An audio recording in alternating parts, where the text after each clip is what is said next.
Still talking about the security situation in the country. Joining us now to look at this is Chima Nnaji, and he's a public affairs analyst and a lawyer. Dr. Nnaji, thanks for joining us this morning. Thank you very much. Well, a whole lot has been happening. First, let's start from the DS's, the update on the Nyanya bomb blast and what they've been able to gather from that. And just yesterday, the wanted man, less than 48 hours after he's been declared wanted, has been apprehended by Interpol. In all of this, how do you look at collaboration between the agencies in Nigeria and the international security? Well, this is one of the results of collaboration, and it's a good development. It has always been said that no one man, even if you call it a group, no one single group or body can achieve much results all alone. That's why even in ordinary arithmetic, they say in mensuration, if you are able to do a particular work for 16 days, how many days will it take to? You find that it will not be 8 days. It could come down to 4 days. So there's nothing like teamwork. And that concept has been grafted into management, and it has been working wonders. No person, single body can achieve any result that will be in any manner equated to what could be achieved doing a teamwork. You guys are doing a teamwork here. If you were talking from the other side and the NATO is talking, but then you can't achieve results. Talking alone, if you have to sneeze, the program have to stop. So the point is that we must learn how to collaborate, but do so intelligently. And those individuals who are involved in the teamwork must be identified to be those who are committed to the cause. Because if you have somebody who is working the system in a negative way, he's only a mole, and he will be retarding effort. You know, talking about moles, I think we'll come back to this Nyanya issue, but it's all in the security mix. The story that broke yesterday about some mutinous act by some soldiers because some of the men were ambushed trying to get into Sambisa forest. Some already getting to talk about the possibility of having moles, which is dangerous. We have always heard stories about moles.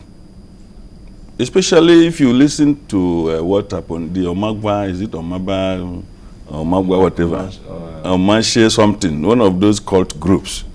Ombase, yes. Ombase cult group.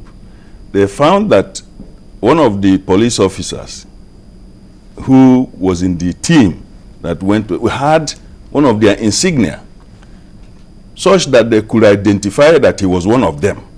And nobody knew the extent of the damage he had done in giving out information.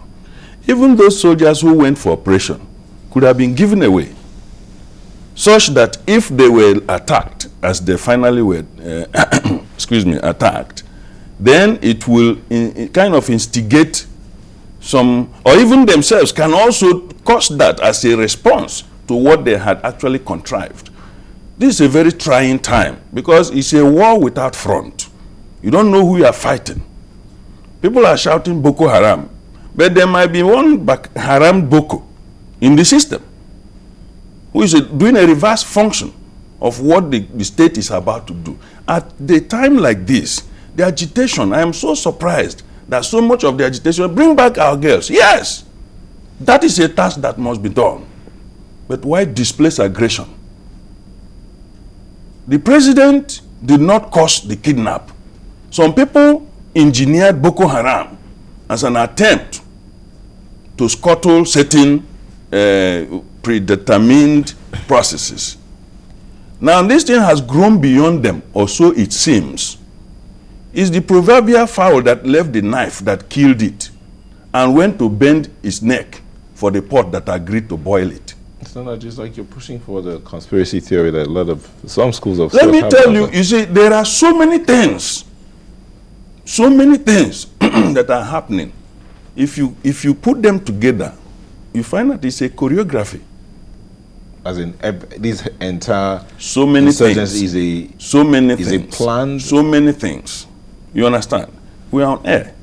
And I'm making this statement with a very high sense of responsibility. Because when these things don't add up, do you understand? I imagine that if your child is kidnapped, you should be the one agitating towards a particular body that you think that can help you to do so, you know, to assist you to bring them back. We don't see some of these in some people in certain levels of government. I'm sorry. In the Northeast, I am yet to be informed or to be shown that there is a sufficient coordinated effort and that they are so completely agitated as even those people who are in the street. Mr. Nnaji, you know the otherwise, except they want to claim that being security matters, they are doing things underground, but it does not add up. You say coordinated effort. You know that that entire region has a state of emergency that might restrict the civilians from carrying out any coordinated effort. And as you said, they might be doing it in the background. You see, it's just like when you say that justice must be done. But we in the law profession, we say it must be manifestly done and be seen to be done. Otherwise, if a judge is inside the chambers and doing some judgment that will favor you, and it is not read in the open court, such that that judgment will be enforced, you don't have any, you will say that the man was sleeping. I don't know what that is. So the point is that there is a local government chairman in Chibok. It was only yesterday, pardon me because maybe I missed out on that. Only yesterday I heard about the chairman being given directive by the governor. I did not see the chairman of a local government that is agitated, so worried that people from my own catchment area were moved away in such a situation. I'm not going to get into the argument about whether the girls were kidnapped or not. For their families, the girls were kidnapped by whatever name, because they were taken away without their consent. But we seem to be attributing so much powers and capacities to Boko Haram, such that they were capable of moving away this number safely by whatever contrivance, either lorry or trailer or whatever, that moved on land for so many hours, and quietly they housed them in a place and have been feeding them by whatever means and on whatever food. And the girls we saw on the television, the footage on the television, were looking fine, and they were all clothed. Who provided those things? You understand what I mean? So there are a lot of things involved. Boko Haram seem to have comfortable environment under the open sky, in spite of all the pressure that they know is going on to locate them. Do you get the point? It does not add to what we know about this kind of thing. But what I can tell you is that the truth will come out. There is nothing that the teeth is chewing that the ear is not hearing. I don't know whether you get my drift. Nothing hidden under the sun. And it's only a matter of time, because everything under the sun has expiry date. And that date will come. And it is very near, because when the wound is about to heal, the scratching increases.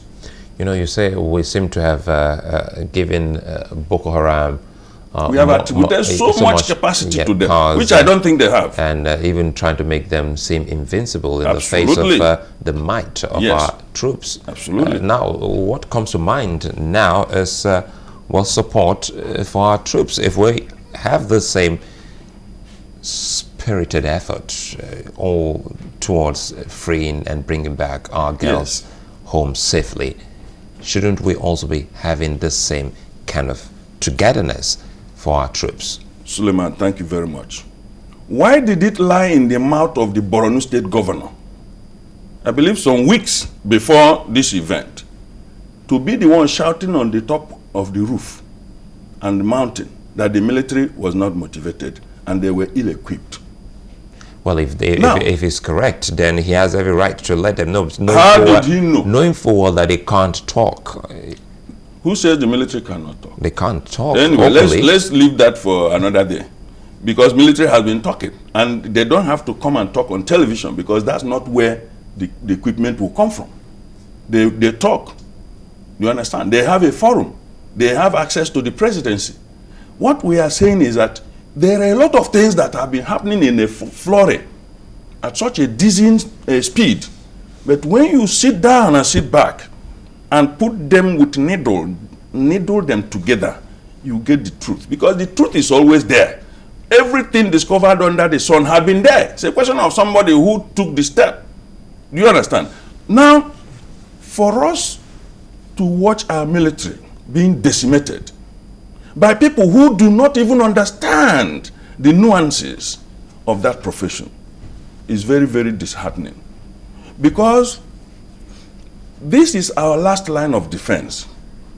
I can understand if you pulverize the Nigeria police, they are with part of force. So they have been trained to take in some of those insults, even some of which they may have contrived by themselves or maybe caused, but not the military. The military came to intervene, and the people who are dying in that exercise are fathers and mothers, brothers and children of somebody. And some of them are not even from that area. The least we owe them is gratitude and urge them to please, step up their game.